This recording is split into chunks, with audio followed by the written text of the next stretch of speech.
Hi, this is Dhamma. Welcome back to my channel of Books and Soul.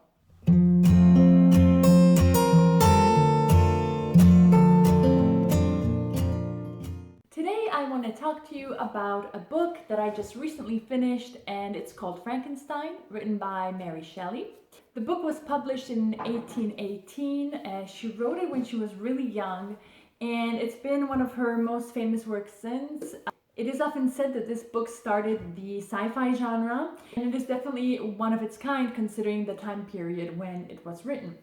Okay, this book is a classic, so obviously the language that we find inside it is not the easiest, and so to be honest, at the beginning it took me a while to really get into this book. Mary Shelley also uses a lot of descriptions. There are a lot of moments in the book when the action is kind of just like the plot's not moving, but we have many descriptions of nature, of the environment, of like the weather, and things like that. I actually found that even though, yes, there are so many descriptions, and yes, sometimes, it takes a while to get through a paragraph where all you read about is, I don't know, the description of the lake in Geneva, but it's very clear that Mary Shelley uses nature and uses those descriptions to kind of reflect either what's going on with the characters. If there's a thunderstorm approaching, that means probably something bad is going to happen in the book. And these descriptions either reflect what's going on inside the characters, or they are used as a form of foreshadowing. So she uses that in so many ways. It's very cool. That's why I would not skim over the descriptions, but I would actually read them. It's very much worth it. The main thing to know is that we have the main character, Victor Frankenstein. So it's actually the main character, the scientist, who is Frankenstein, so not the monster, even though now we call the monster Frankenstein. So this Victor Frankenstein is obsessed literally with natural sciences, natural philosophy. He really wants to go over the limits of science, and he basically wants to create life. And as we all know, so I don't think I'm spoiling anything, he actually succeeds. He is able to create what he calls a monster. But okay, basically a human being out of scraps and pieces that he finds and assembles together. And he creates this monster. The monster wakes up, the monster is alive. And because of this one thing that he does, his whole life changes. There are so many consequences to this one single action that he does. So as usual, I would like to look at three main things that really stand out in this book by Mary Shelley. Three main themes that I found really important in this work. The first one is that of ambition, or more specifically, unchecked ambition.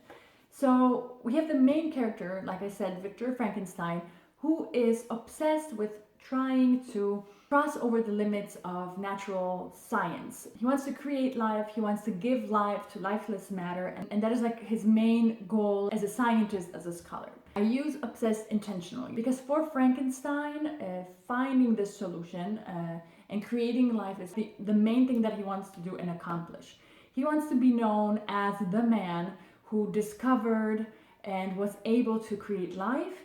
He wants glory. I mean, his reasons are very selfish. When he finally goes to the university and he meets his professors and he becomes a really, really good student very, very quickly.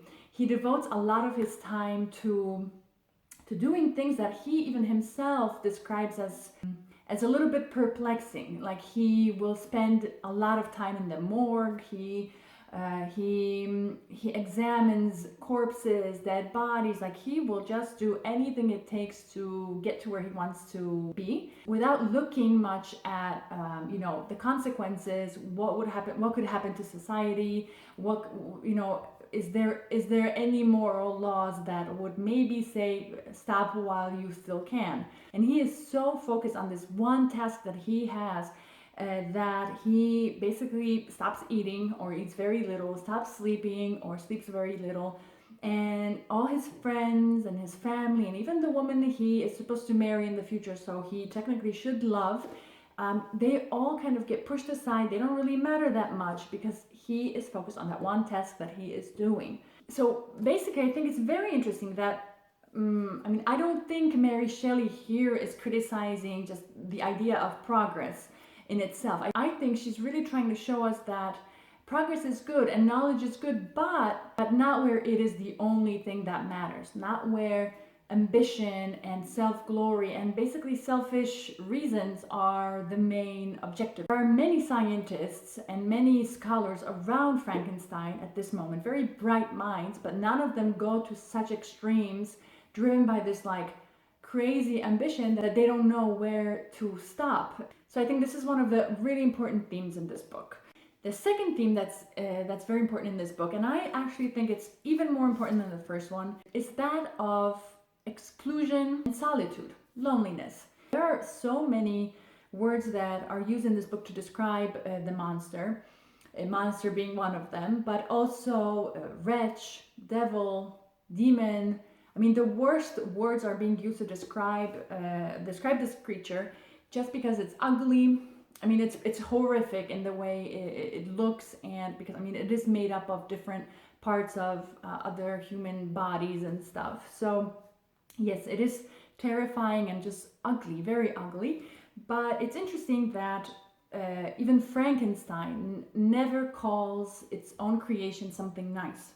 It's always a demon, a monster, a devil, and all the worst kinds of words you can think of. So from the beginning, the monster, let's just stick with that word, is met with human cruelty.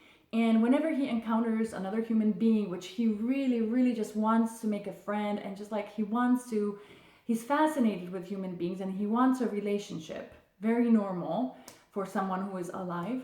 But every time he meets another human being, he's being completely excluded. I mean, he is literally being driven out from society. Nobody wants him, and when they see him, they're terrified, and all they want to do is kill him. So basically, this monster is alone. There is no one that would look past the exterior appearance, except one little moment in the book, which is really beautiful, when he has a conversation with a blind man.